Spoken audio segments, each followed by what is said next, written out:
කරමු ඔයාගේ අලුත් හෝ පරණ වාහනයට කොහොමද අපි තෙල් ගහන්න QR කෝඩ් එක හරියටම හදාගන්නේ කියලා. ඉතින් ඔයා ගාව තියෙන අලුත් වාහනයක් වුණොත් ඔයා ගාව තියෙන පරණ වාහනයක් වුණොත් ඔයාට පුළුවන් මම අද මේ කියලා දෙන විදිහට ඔය කිසි ප්‍රශ්නයක් නැතුව ඔයාගේ වාහනයට තෙල් ගහන්න QR කෝඩ් එක හදාගන්න. ඉතින් ඔයා ගාව තියෙන අලුත් වාහන නම් ඔයාට පුළුවන් ස්ටෙප් බයි ස්ටෙප් මම කියන දේ විදිහට ඒ වාහනේට QR කෝඩ් එක හදාගන්න වගේම ඔයා ගාව තියෙන පරණ වාහනයක් නම් ඔයා කලින් ඒකට QR කෝඩ් එක හදලා තිබ්බා. ඔයාට පුළුවන් මෙන්න මේ මම අද කියන දේ විදිහට ඔයාට ඒ QR කෝඩ් එක ආයෙ ලබා ගන්න. ඉතින් මේ පරණ වාහනේ QR කෝඩ් එක නැති වුණා කියලා කිසිම බය වෙන්න එපා. ඉතින් මම අද කියලා දෙන විදිහට පුළුවන් ඔයාට පරණ වාහනේ තියෙන QR කෝඩ් එක උනා ආයෙ අලුතෙන් ඔයාට ඔයාගේ ෆෝන් එකට ඩවුන්ලෝඩ් කරගන්න. ඉතින් අපිව මෙන්න මේ විදිහට කොහොමද අපි තෙල් ගහන්න මෙන්න මේ QR කෝඩ් එක හදාගන්න කියලා බලන්න. ඉතින් අපි වැඩි කාලයක් නැතුව වීඩියෝ එකට ඔයගලට ගිහිල්ලා flipass.gov.lk කියන වෙබ්සයිට් එකට එන්න. ඉතින් ඔයාලට පුළුවන් මේකම පළවෙනි ඩිස්ක්‍රිප්ෂන් එකේ හරි පළවෙනියට තියෙන පින් කමෙන්ට් එක හරි පින් කරලා මෙන්න මේ ලින්ක් එක දාලා තියන්නම්. ඔයාලට පුළුවන් මෙතනට එන්න. ඉතින් මේ ආවට පස්සේ ඔයාලට පේනවා මෙතන උඩින්ම අපිට භාෂා තුනක් සිලෙක්ට් කරන්න තියෙනවා. ඉතින් ඔයාලට ඉංග්‍රීසි නම් ඉංග්‍රීසි, සිංහල නම් සිංහල, තමිල් නම් තමිල්. ඉතින් මේ විදිහට මම ලේසි භාෂාවෙන් සිංහල දාගන්නම්. ඉතින් ඔයාලට පේනවා ඉන්ධන කෝටාව කළමනාකරණය කියලා තමයි තියෙන්නේ. ඉතින් ඔයාලට පේනවා මෙතන vehicle කියලා vehicle registration and vehicle login කියලා අපිට බටන් දෙකක් බලා ගන්න පුළුවන්. ඉතින් ඔයාලට පුළුවන් මෙන්න මෙතන vehicle ඔයා තියෙන අලුත්ම වාහනය නම් ඒ කියනවා brand new ගත්ත වාහනයක් නම් ඔයාලට පුළුවන් මෙතන vehicle registration කියලා බටන් එක ක්ලික් කරන්න. ඉතින් මෙතන vehicle registration කියලා බටන් එක ක්ලික් කරාට පස්සේ ඔයාලට වෙන දෙන ඔයාගේ ජාතික හැදෙනුම්පත් අංකය මෙතනින් දෙන්න තියෙනවා. ඒ කියන්නේ ඔයාගේ identity card එක ඉතින් NIC එක නැත්නම් ඔයාලට පුළුවන් මෙතන මේ සිලෙක්ට් කරලා මෙතන passport දෙන්න නැත්නම් BR එක දෙන්න. ඉතින් මේ විදිහට NIC එක ඔයාලට මෙතනින් දෙන්න පුළුවන්. ඉතින් මම මෙතන දෙන්නේ නැහැ මොකද දැන්ටමත් අපේ ගෙදර තියෙන වාහනේට අපි QR කෝඩ් එක හදලා ඉවර නිසා. ඉතින් ඔයාලට පුළුවන් මෙතන මොබයිල් අංකයට ඔයාගේ වැඩ කරන මොබයිල් එක අංකයක් දෙන්න. ඒ කියන්නේ මොබයිල් ෆෝන් එක අංකයක් දෙන්න වැඩ ගන්න. ඊට පස්සේ ඔයාලට පුළුවන් මෙතන N එක දුන්නාට පස්සේ OTP අංකය එවන්න කියන බටන් එක ක්ලික් කරන්න. ඒ ක්ලික් කළාට ඔයාලට පුළුවන් මෙතන OTP එක මෙතනින් ඇඩ් කරන්න. ඔයාලට මැසේජ් එන OTP එකක් අංක 5ක හෝ 4ක. ඉතින් ඒ ඔයාලට පුළුවන් ඒක මෙතනට ඇඩ් කරන්න.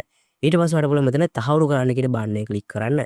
ඒ තහවුරු කරන්න කියන බටන් එක ක්ලික් කරාට පස්සේ ඔයාලට පේන්නේ නැති මෙතන මුල් නම කියන තැනට ඔයාගේ නම දෙන්න. ඊට පස්සේ මෙතන වාසගම කියන තැනට ඔයාලට දෙන්න ඕනේ ඔයාගේ නමේ ඉතුරු කොටස. ඔයාගේ වාසගම නෙමේ නමේ ඉතුරු කොටස.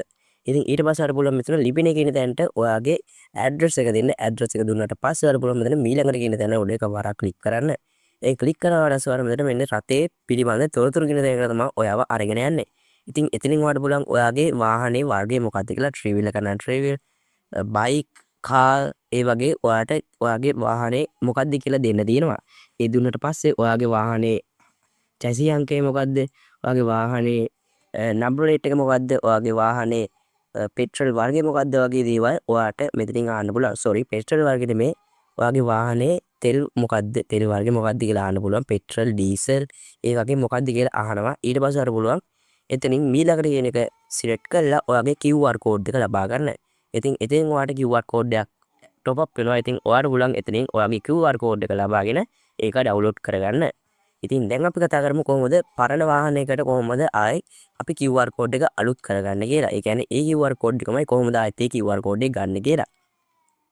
ඉතින් ඔයාට ගන්න දෙන්නේ මෙන්න මේ vehicle login කියන තැනට එන්න. vehicle login කියන තැනට ඇවිල්ලා ඔයාට මේ ඇති මොබයිල් අංකය. ඒ කියන්නේ ඔයා ඒ කලින් වාහනේ හදලා තියෙන මොබයිල් අංකය මෙතන දෙන්න පුළුවන්. ඒ කියන්නේ කලින් ඔයා ඒ දෙල් ගහන හදව QR කෝඩ් එකේ දුන්න අංකයක් මතකනේ. ඒ මොබයිල් අංකය මෙතෙන්ට දීලා පුළුවන් ඔයාට OTP අංකය වන්න කියන එකට දීලා ආයෙත් අතන වගේ OTP එක මෙතෙන්ට සිලෙක්ට් කරලා මීළඟට කියන එක ක්ලික් කරාට පස්සේ ඔයාට ඔයාගේ ෆෝන් එකට OTP එක එනවා. ඒ ආවට පස්සේ ඔයාට next කරන්න පුළුවන්. ඒ next කරාට පස්සේ ඔයාට ඒ QR කෝඩ් එකම ආයෙ ලබා ගැනීමේ හැකියාවක් තියෙනවා. ඉතින් මෙන්න මේ විදිහට තමයි බොහොම පොඩි කාලෙකින් ඔයාගේ මෙන්න මේ QR කෝඩ් එක ඔයාගේ වාහනයට හදාගන්නේ. ඉතින් දැන් දෙන ප්‍රධානම ගැටලුවක් තමයි ඔයා කලින් පාවිච්චි කරලා දින වාහනයක්. ඒ කියන්නේ කලින් අපිට තියෙන ඉන්දියා කාලේ QR කෝඩ් එක හදපු වාහනයක් තියෙනවා නම් ඔයාට ඒ කලින් ඕනම කන්ටැක්ට් කරගෙන එයාගේ නම්බර් එක හරහා තමයි ඔයාට මෙන්න මේ ඔයාගේ එන්නේ QR කෝඩ් එක හදාගන්න වෙන්නේ.